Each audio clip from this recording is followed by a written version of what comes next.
About 3 times a year we have something we call a discipleship series. By discipleship, we simply mean following Jesus. What does it mean to follow in the way of Jesus, and all the things associated with that? So we're very serious about that here at Cedar Ridge, and we kind of express that, as I say, 3 times a year by taking a series.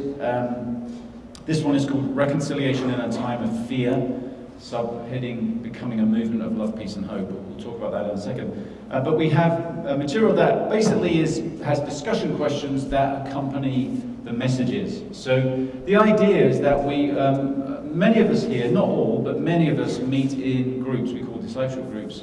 A lot of those meet during the week or even some after church on Sundays. And everybody's welcome to be part of one of those groups.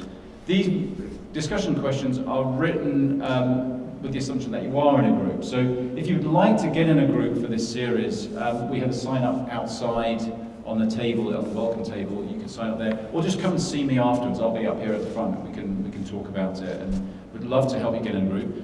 If you're not able to be in a group right now, it doesn't seem the right thing for you, these questions are still very relevant, very valid. I think it's helpful, obviously, if you're having a discussion, to have another person there, right? Discussion with yourself, you're always right. That's the trouble when you only have a discussion with yourself. But if you have somebody else, maybe a friend or a colleague or a family member, you can talk these things through. I think it just helps us go a little bit deeper into the subject matter. That's what we want to do. Now, there's actually really only I think the series is 7 weeks, something like that. There's only 4 weeks of discussion and questions in here, and here's why.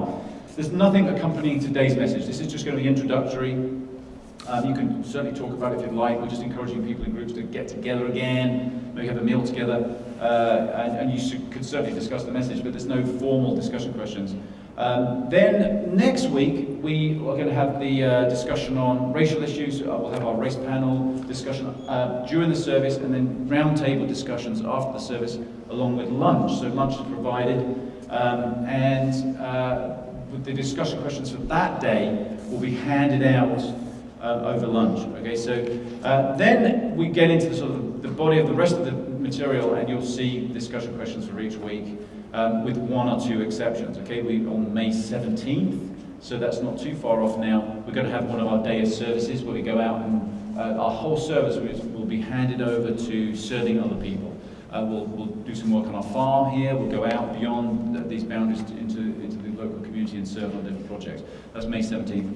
And then also the final week of the series, I think it's, believe it or not, that'll take us into June 7th. We're going to have a forum, and this will be after the service. And the idea is that throughout the series, everybody in our community, whether you're in a group or not, will have an opportunity to give feedback. I'll just explain a little bit more about that in a second, but feedback about the content of this series. And then in the forum at the end, we're going to sort of look at some of that feedback and have some further discussion about it. We'll talk more specifically about that forum as we go forward. But that's something that I really hope as many of us as possible can come to on June 7th. Okay? And here's why I think that's really important. The series, Reconciliation in a Time of Fear, is addressing these issues of, let's use the term, it's not a perfect term, but let's use the term social justice, or justice in our culture. In society, in the sort of collective people that we are, in this world, in this humanity. We're talking about issues of justice there, and we're hoping that as we go through this series, it's going to raise, certainly it's going to raise questions because there's discussion questions, but it's going to raise issues and responses that will cause you to want to contribute. And some of these responses are going to be very personal. It's going to be down to, what do I need to do? How do I need to respond to this? But a big thrust of this series is, it sort of goes beyond the personal. It's really trying to look at what would it look like for us to really embody the way of Jesus as it relates to justice issues as a community. Okay, so we're going to look at that certainly from a very personal perspective, but we're going to try and wander together and explore together, what does it mean to embody the way of Jesus together as a community? In what way can we be people of peace, people of love, people of mercy in our culture together? So that's something that we're particularly exploring, and we'd love to hear feedback from everybody in our community. about how we can be more like that. So each week there's going to be an opportunity not just to discuss questions, but to actually give feedback. The material highlights how you can do this, how you can submit your own feedback. You may do that all together as a group, to collect the material together, your feedback together, or individuals from groups or individuals who aren't in groups giving that feedback. And then we're going to use that as part of the forum. Okay, so I think the forum will give us an opportunity both to sort of hear what other people are saying, which I think will be really interesting. By participating in that forum, you'll get to see and hear it all. And then also, we're going to try and process some of that feedback a little bit and work out what are some steps forward we can take. Okay? Now, let's just back up. So that's just what's going to happen over the next few weeks. Let's just back up a little bit to the subject matter in the material. As I said, it's about reconciliation in a time of fear. It's coming back to this theme of social justice that we looked at when we studied the book of Amos. Do you remember that? It feels like a long time ago now because it was so cold. I just remember that I just felt freezing cold throughout that series because the weather was so bad back then. It was just after Christmas, beginning of the new year.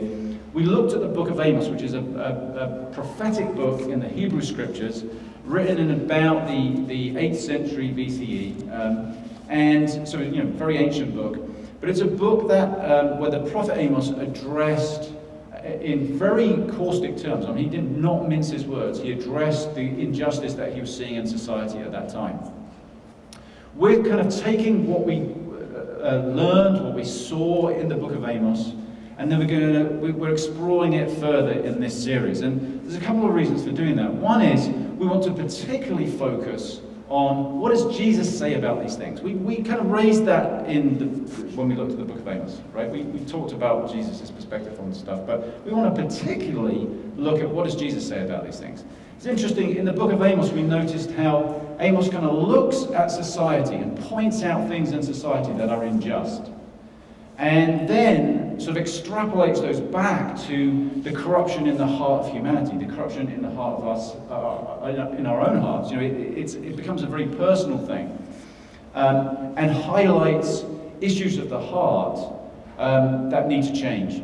And so we're going to kind of take some of those issues of the heart, and we'll look at those in a second. We'll just sort of go through a quick overview of them, and then we're going to look at, okay, what does Jesus say about these things? In what way does Jesus have anything to say in the first place, I guess? I mean, is Jesus relevant at all to the kind of injustice that Amos was talking about, and I think the kind of injustice that we're seeing in our world today? And then we're going to kind of explore that, and then, as I said, the sort of second aspect of it is looking at what does that mean for us together? We're certainly going to look at what does it mean for us as individuals? Okay, what do we each individually need to do? But we're going to look at it especially from a corporate perspective. What does it mean to be a community that really embodies these things? And there's all sorts of challenges that accompany that, right? And we'll get into some of them today, and some of them as we go through the next few weeks. Now, I think we will probably not have too much disagreement here about whether there is injustice in society. Right? When we look out at the world, there go my glasses, I might need those. When we look out at the world, I think we would probably all agree that there's all kinds of problems out there. I think what we tend to disagree on is the remedy, what's the solution, or even the cause, perhaps even first, what's the cause of those problems, what's the remedy? And then there's a more sort of personal struggle that we ourselves engage in over, okay, what should my response be? And in what way am I implicated even in some of these issues, in some of these things? We're calling this series Reconciliation in a Time of Fear because we seem to be living in a time where fear and hatred are prevailing, right? I mean, there's war upon war, violence upon violence. It seems that more war and more violence begets more violence, more. It's just out of control. It seems like, and some of that's very close to home, some of that's very, very far away in other countries. So we want to look at what does reconciliation in a time of fear look like. We're exploring this idea of becoming a movement of love, peace, and hope. That's a term lifted from our vision statement, where we say we want to be a people of love, peace, and hope. But I guess there's a danger that we might, maybe we can put that first picture up, that we might just sort of think of that as pie in the sky. Do we have a little picture there, I think, of, maybe not. Anyway, I had a kind of funny picture, but it's not so funny. Anyway, don't worry. Oh, there it is. That was mine. We might think of this sort of becoming a movement of lost peace and hope. Well, that's just such a hippie kind of thing, right? It's just, and we can sort of roll our eyes or just think, oh man, is it really possible? Is it even doable? I think that we've got to really ask that question. But we have to ask that question of ourselves is as followers of Jesus. Okay, so I'm speaking to us now as though the fact that we're here is that we're at least interested in following Jesus. As following Jesus, Jesus has called us into these things, into these issues, into being part of the solution.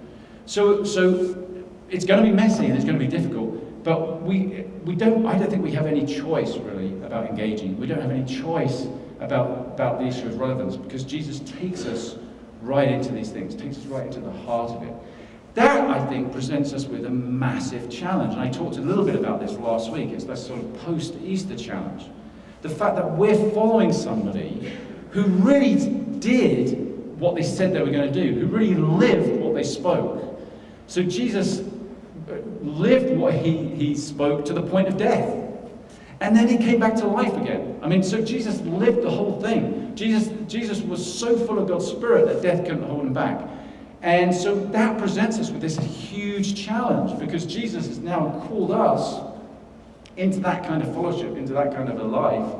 And I think we get the fact that this is going to be hard work. Following Jesus is not easy. Solutions to these issues that we're going to be looking at over the next few weeks are not easy. The whole process of following Jesus, of experiencing this kingdom that Jesus talks about, this new way of life that Jesus talks about, is slow and difficult, and we have to work at it over time. Jesus compared it to like yeast in dough, or a mustard seed that gives birth eventually to a tree. But it starts off small. It doesn't necessarily start off really dramatic, and it takes time, and it's a process, and it's not just going to, we don't just wave a magic wand and all these problems go away. This requires incredible commitment, incredible intention, and yet also at the same time great surrender, right? It's not just about going out and doing our own thing and fighting in our own strength, but actually submitting to the way of God in a different way and being really intentional about that. So this is a hugely challenging thing. But, it shouldn't be anything less when we look at the huge nature of the challenges we have in front of us when we look at our culture, when we look at our society, right? So a big question through all this, I think we need to ask ourselves is how real do we think this is?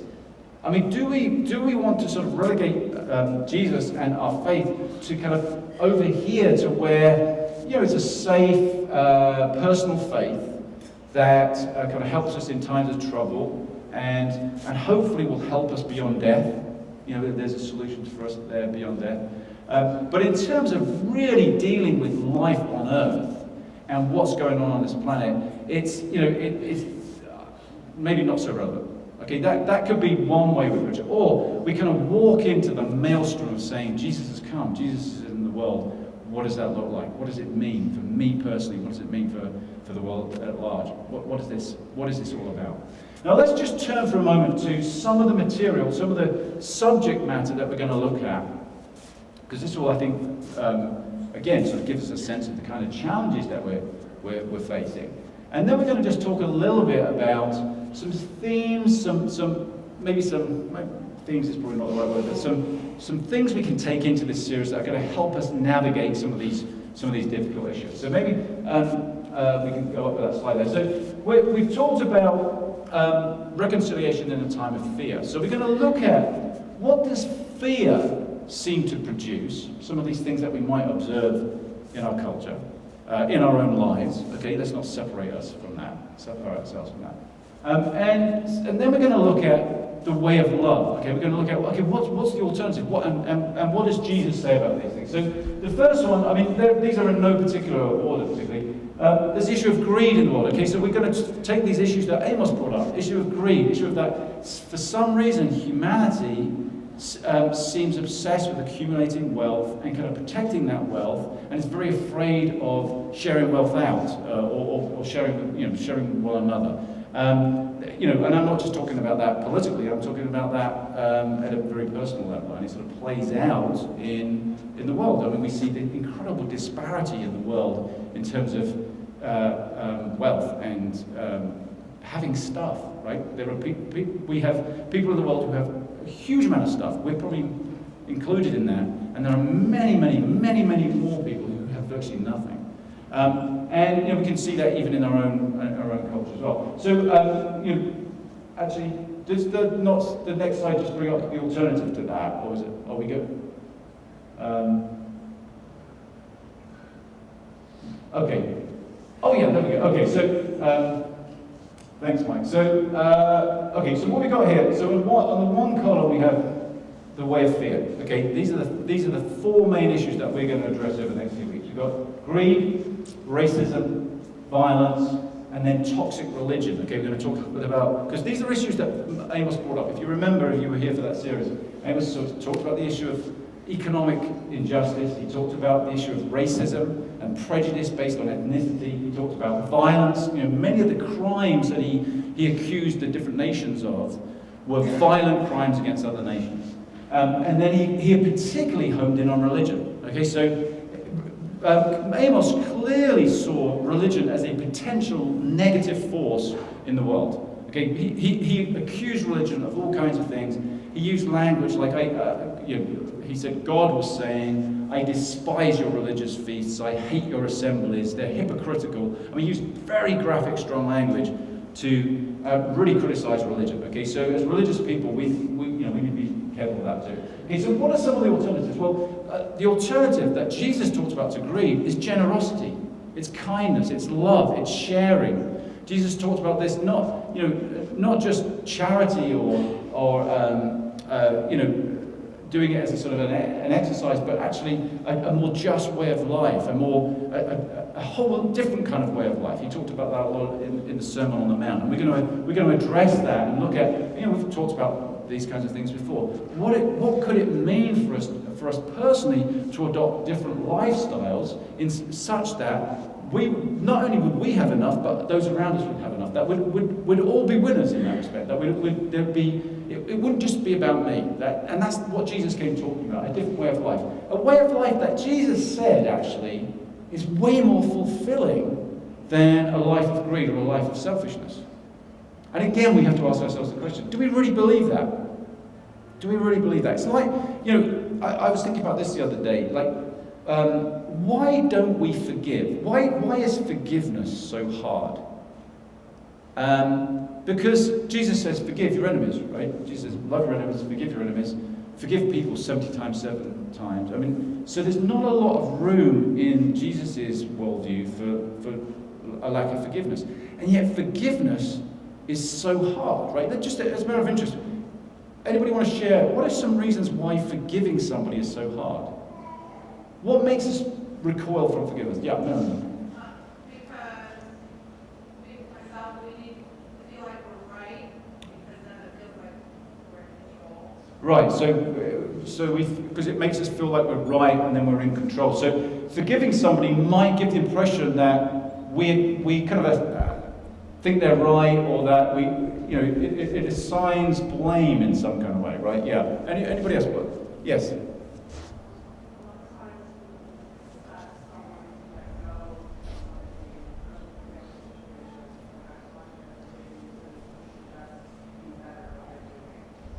I'm really sorry, but could you start a bit of that?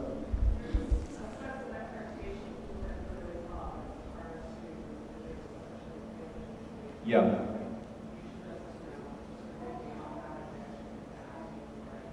Okay, so it's an assumption. It's like it's an assumption, and that's off-putting, right? Yeah. So is that perhaps related to, because something that as I was thinking about this, I was thinking we want people to be held accountable, right? Like forgiveness can almost imply, it doesn't matter. Or we're worried that they might think it doesn't matter, right? And we want people to be responsible for their actions. What are some, yeah.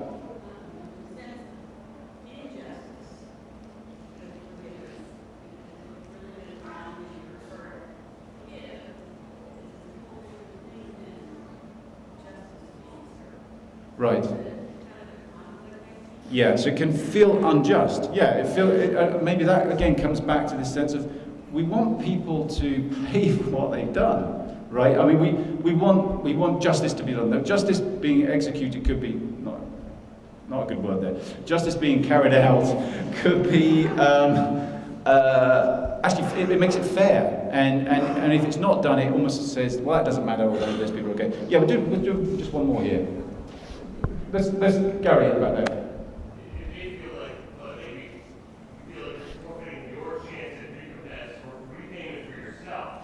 Yeah. The other person being punished, but hey, I owe something, and if I forgive them, there's no way I will ever pay it back.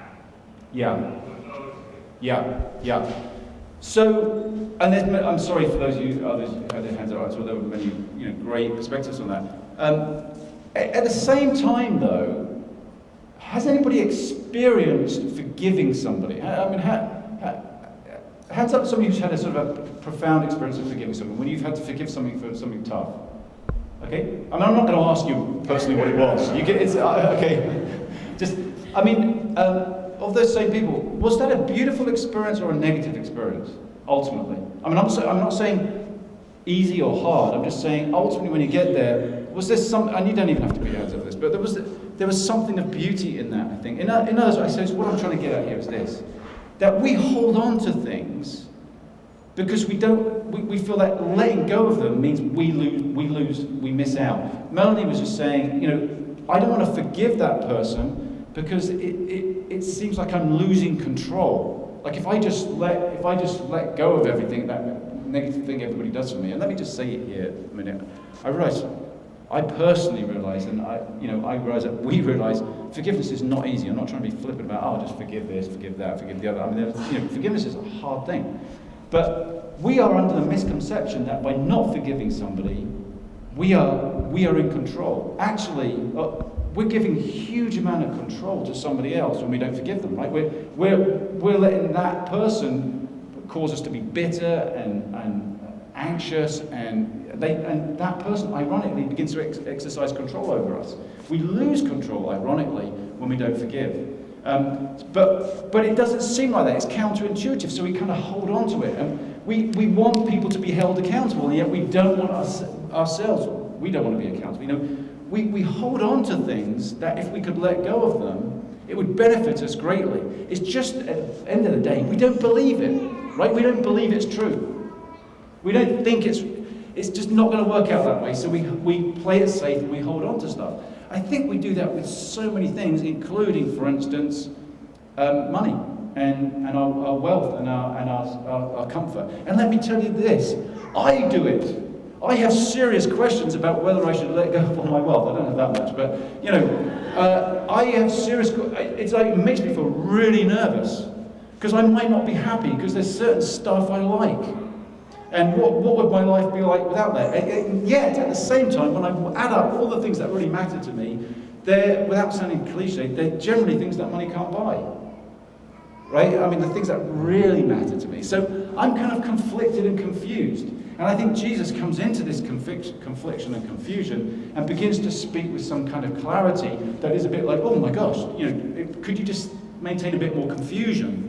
Because then we can sort of duck and weave and just carry on as we are. But that's not the way of Jesus. Jesus is coming in and talking about things in a very challenging kind of way. Okay, we're gonna feel some of that, I think, as we go through this series. And again, it's not me trying to say, oh, you need to do this and you need to do that. We're trying to look at what does Jesus say about this, and then respond to these challenges ourselves and try to get a sense of what might that look like for us as a community together as well. Okay, we're going to look at reconciliation as an alternative to racism. Not, we want to go beyond tokenism and just sort of, this sort of, let's do some interracial things to make ourselves feel better, but trying to look at what needs to change in our hearts, what needs to change in our culture in order for there to be justice, in order for there to be peace, in order for there to be the kind of fairness that I think really we all long for, but we find so hard to get to. We're going to focus on that for the next couple of weeks. Violence, obviously, we're going to look at Jesus' way of peace in a culture that is full of violence, right? I mean, we spend billions of dollars on the potential to destroy other people. I mean, most nations do that, and you know, that raises all sorts of political issues, and I'm not trying to make a political point about that. I'm just saying that we've got to a situation in our culture, the culture of humanity, where we're just spending a lot of money on violence or potentially violent things. That happens at this sort of macro level, it happens at a small level, you know, the more personal level. And here's the deal, I don't know whether you've ever thought of this. I'm going to speak on violence in 4 weeks or so from now. But there's violence in all our hearts, right? We get shocked when we read about violent acts, particularly in when like the conflicts between Serbia and the Croatians and Bosnia and that kind of thing. That kind of situation, or the genocide in that went on in East Africa, you know, in Burundi and Rwanda, and how can people who seem to be living together at one point commit such atrocities? Well, we all have a potential for violence, I believe. I mean, and let me share something here. Has anybody here like me, and lock me up and put me away if this is only me, but have you ever rehearsed in your mind what you're going to say to somebody who you're so mad at? Have you ever got that? It's sort of, you know, it's always perfectly articulate when you rehearse it in your mind, or what you should have said. Has anybody ever gone a little physical with that as well and got a bit violent?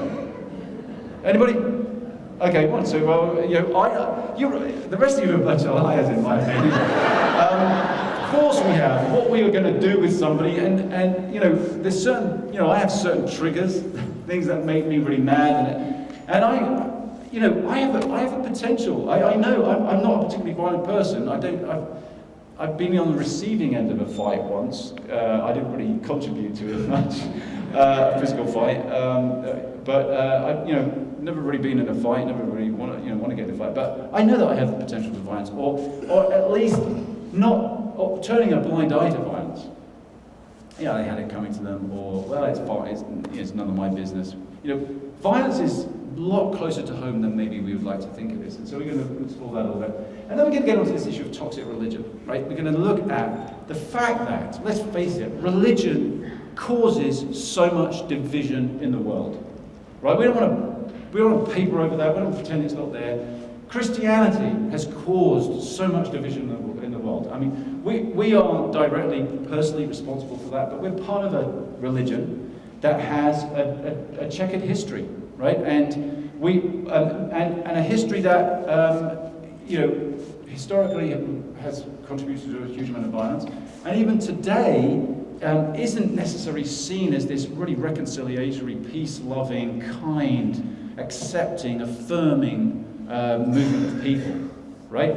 So we have some of our own challenges there. Challenges that maybe we have to explore. In what way does our own theology, our own way of following God, following Jesus, in what way is that generating and producing more love, more peace, more kindness in the world, or not?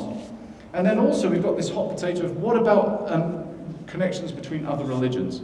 Because we're clearly seeing that, we're not the only religion that has problems. Right? I mean, Islam has all kinds of problems right now. Okay, so and there are many people within Islam who are having conversations about what on earth are we going to do about these factions that we have that are causing all kinds of problems and causing all kinds of violence.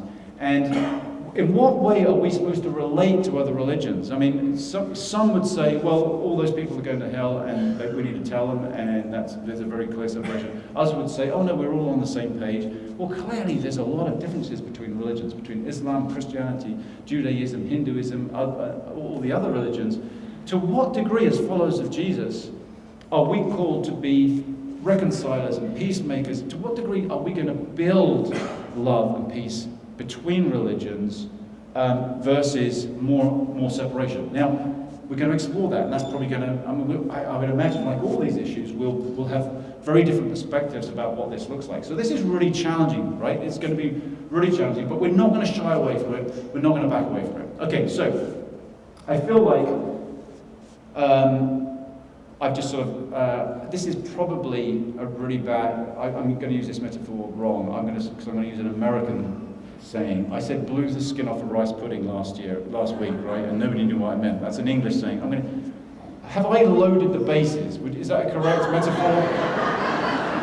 Is that a correct metaphor? Would it be appropriate, like, I've raised the stakes, would loading the bases, or is that right? Yeah, okay, it'll do. So in other words, wow, okay, so this is going to be challenging. So now I want to just sort of bring us back down from that for a moment. This is going to be, I think, an exciting, challenging series. And we're going to take some things into this series. Just for the next 10 minutes or so, I just want to share one or two things that I think can help us, or could help us, find our way in this. And for that, I want to go back to some of the things we talked about last week. Do you remember we looked at the last chapter of John last week? And this is a story after Jesus' resurrection, so it's after Easter. So it was an appropriate time of the year for us to look at it. And we looked at the interaction of Jesus and Peter on the beach. The rest of the disciples were present as well. And how there was this sort of reconciliation between Jesus and Peter. We're just going to come back to that again in a second. But I wanted to back up into the chapter before. In John chapter 20, it says this: on the evening of that first day of the week, when the disciples were together, with the doors locked for fear of the Jewish leaders, Jesus came and stood among them and said, "Peace be with you." After he said this, he showed them his hands and his side. Okay, so he's showing, it's Jesus. I was the one that was killed, crucified. The disciples were overjoyed when they saw Jesus. Again, Jesus said, "Peace be with you. As the Father has sent me, I am sending you." And with that, he breathed on them and said, "Receive the Holy Spirit." Okay, so we have this. There's just a few verses there, packed with meaning. Jesus appears. So he's sort of. We talked about this last week. Jesus' existence is different after the resurrection in some way, because he's kind of just appearing places, and no wonder he says, "Peace be with you." If somebody just appeared in a room, especially somebody who's supposed to be dead, be like, "Whoa," and "Peace be with you." But there's probably more significance in that word peace. Jesus is speaking Aramaic here.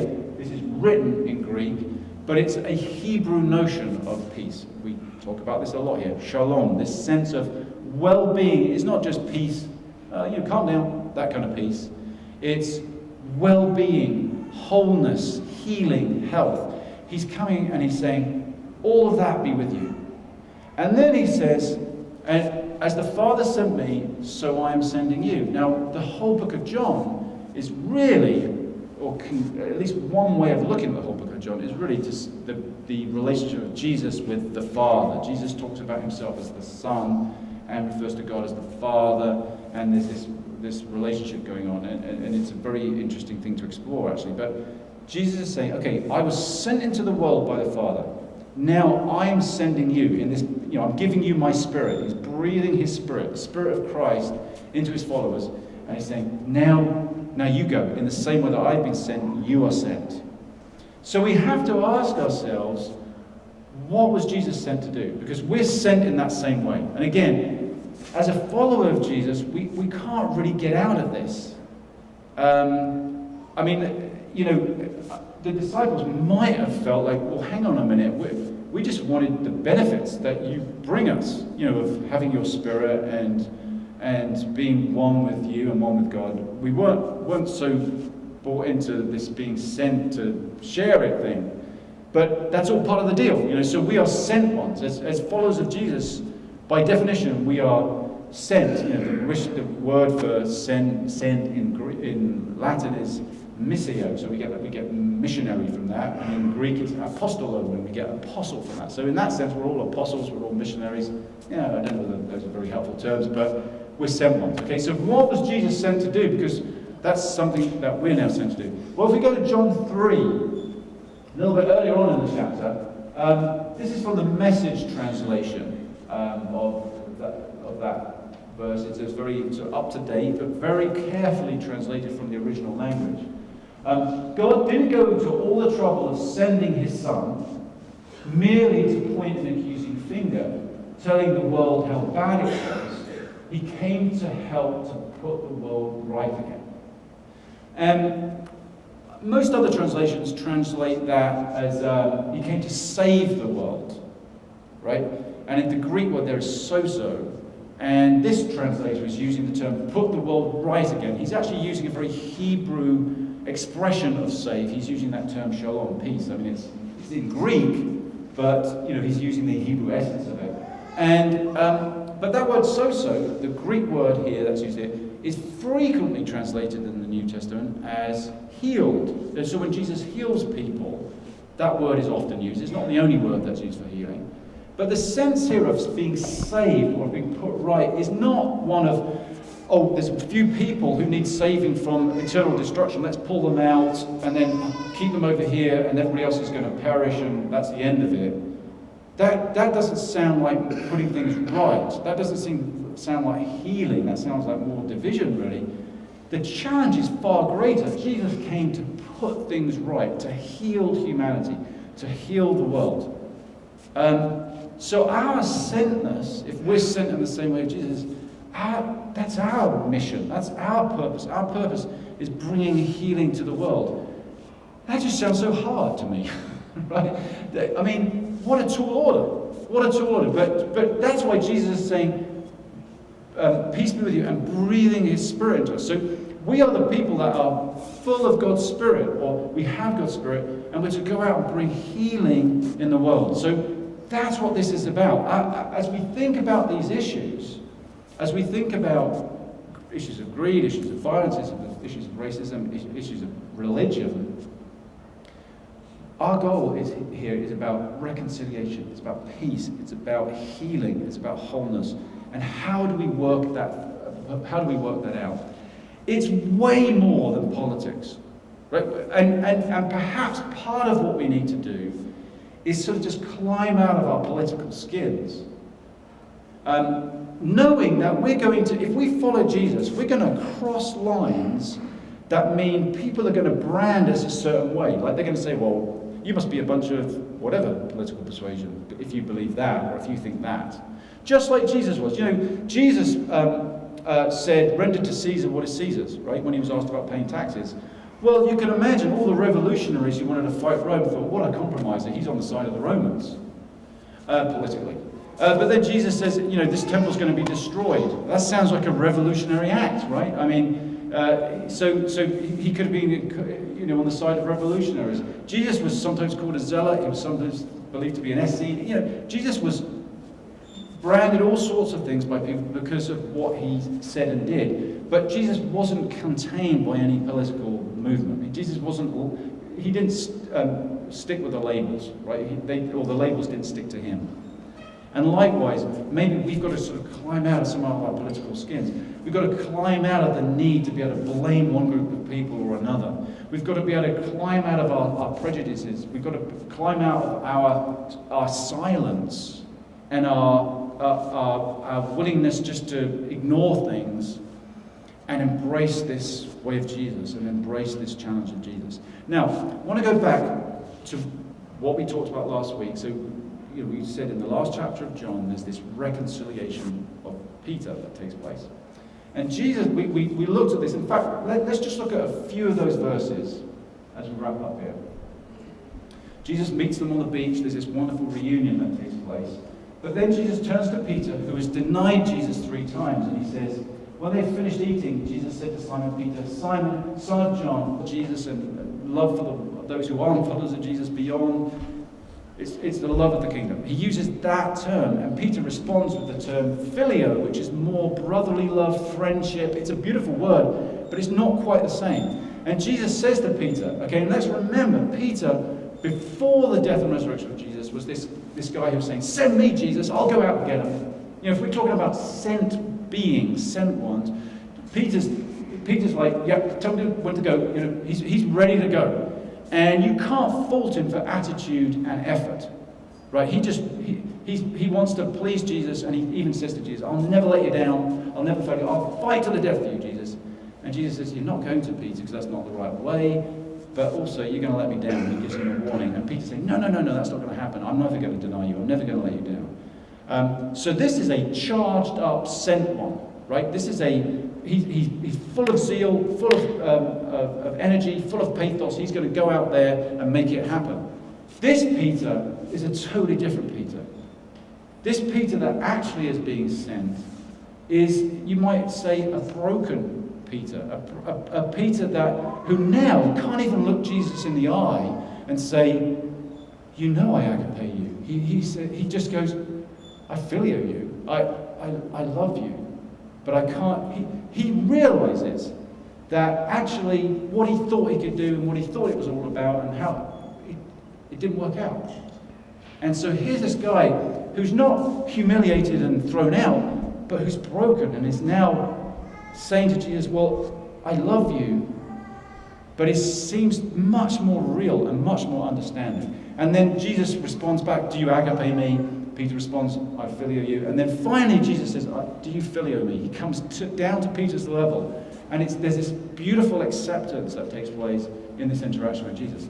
Well, what's the big deal about that? Well, Peter, and we touched on some of this last week, it seems that Peter is now a different person. Right? Peter seems to understand that the outward part, the sent part of this mission, this kingdom of God thing, is totally inseparable from this inward part, this change of heart that needs to take place. And we talk a lot about that here, the inward and the outward. Like, change needs to take place on the inside so that we can live differently on the outside, and change happens in the world, change happens around us. Healing needs to happen inside, and healing needs to happen outside. Our world needs healing. Our world needs putting right. But we are part of that world, and we ourselves need putting right. We need healing. We need to see our need for the same kind of saving and healing that Jesus is talking about. We're not separate from it. We're not like, oh, we are the ones who have been saved and now we're going to go out and change the world. But rather, we are in this process of change. We are in this process of transformation into which we're inviting the world. We are wounded healers. We're broken people who are going into a broken world full of compassion, full of understanding. And Peter is a totally different person as a result of this engagement, as a result of actually his failure and his understanding of what this is all about now, what love is really all about, what the mission now is all about. So as we come to this series, we, I think, just need to come with open hearts. Like the stakes are high, the bases are loaded, if that's the right time. Whatever. I mean, this is a tall challenge.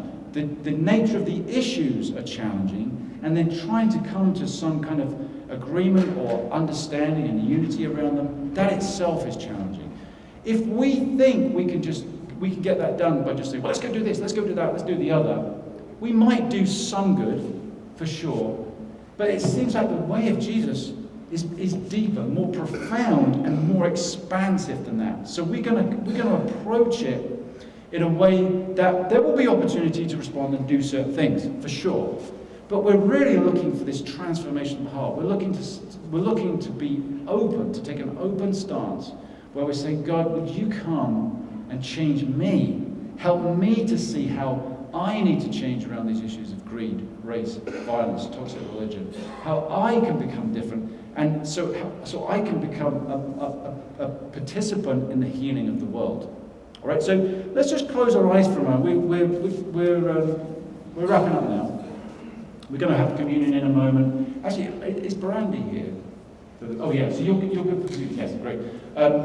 So we're going to have communion in a moment, and then we're going to sing some songs together. We're going to have a chance just to respond to God in whatever way. But let's just particularly right now take a moment to close our eyes, and we're just going to open ourselves up to God, and nobody's going to be asked to do anything. This is very private and personal for each of us. But as we sit in our chairs right now, and it might help just to take a few deep breaths, just sort of take a deep breath in and breathe it right out, and then just do that again a couple of times. Just sort of center yourself where you are in this time, in this moment, in this space.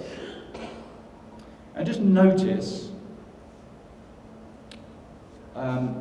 what are you feeling right now? Right? You're sat in church and somebody's been going on for a few minutes now, talking about different issues. What emotions are you feeling right now? What's been stirred up? Just take a moment to identify it. Don't evaluate it or judge it, or, this is nothing is wrong here. We're just trying to identify an emotion. And as you're doing that, I'm just going to give you some clues, some things that, might help you process a bit. You might be feeling angry, and that might be anger at injustice. It might be anger at somebody bringing up the subject of injustice. It might be anger at people that we think perpetrate injustice. That anger might not be a surprising emotion to be experiencing right now. It could be fear, anxiety, like, oh no, here we go again.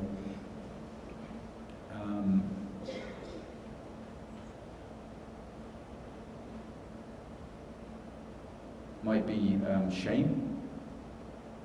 We might feel ashamed that, well, we were talking about wealth, and I know I've got more than most people in the world, but I don't know what to do about it. I mean, it could be all sorts of. But let's just let it be. Just to identify it. So just take a minute there.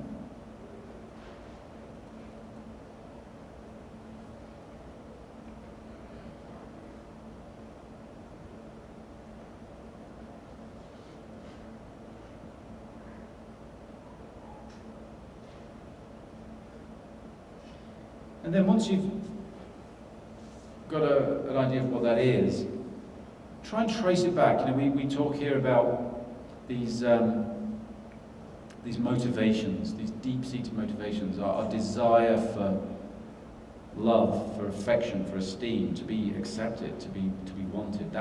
That's one deep-seated motivation. Another one is our need for safety and security. Another one is our need for control, for power and control.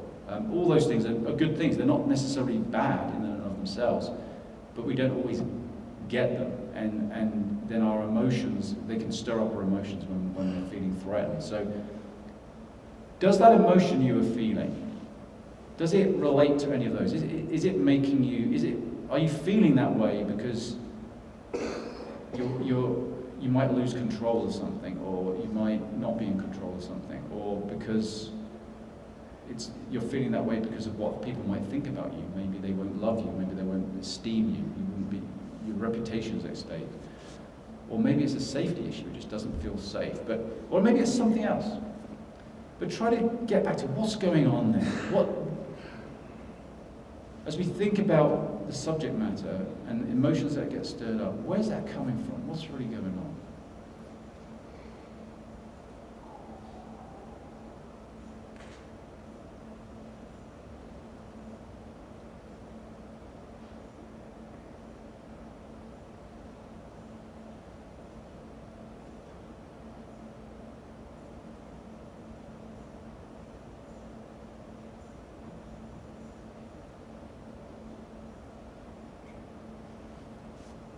Now I'm just gonna pray, and whatever we're feeling, wherever that's coming from, that's where we are. And it's okay. That's not a surprise to God. It doesn't qualify us or disqualify us. It's just where we're at. So Lord, I pray for all of us now. And I encourage each of us here just to lean in to God and to let go. To let go of the need to be right, the need to be loved and esteemed, the need to be seen a certain way. To let go of the need for power and control over our lives, over our resources, over whatever. To let go of safety and security, to be prepared for risk, to be prepared for vulnerability, None of these are easy things. Lord, I pray for us as we sit here now, as we sit with just who we are, and God, we can be nobody else. It is what it is. That this is us right now, but God, you're with us. As we surrender to you, as we let go, Lord, as we rather than fight like the Peter before your death and resurrection, as we surrender like the Peter after your death and resurrection, Lord, as we lean into surrender, as we let go of these things, come and meet us. Breathe your Spirit into us. Breathe your peace into us. Come, Holy Spirit. Lord, we're conscious that for you to really work through us, a whole load of change is needed within us. And we just open ourselves to you now. Lord, as part of this series, we open ourselves to you and say, God, we want to be the sent ones. We want to respond to you with yes. We will go as you went. We will participate in the process of reconciling all things. We will participate in this process of healing the world. We will let go of our own agendas, our own need to be right, our own need to be seen a certain way. We'll surrender all of that in order to participate in healing and wholeness. So come, Holy Spirit. Come and do something really deep, really profound in us. Do it within us individually, but Lord, do it within us as a community, we pray. We ask this in your name.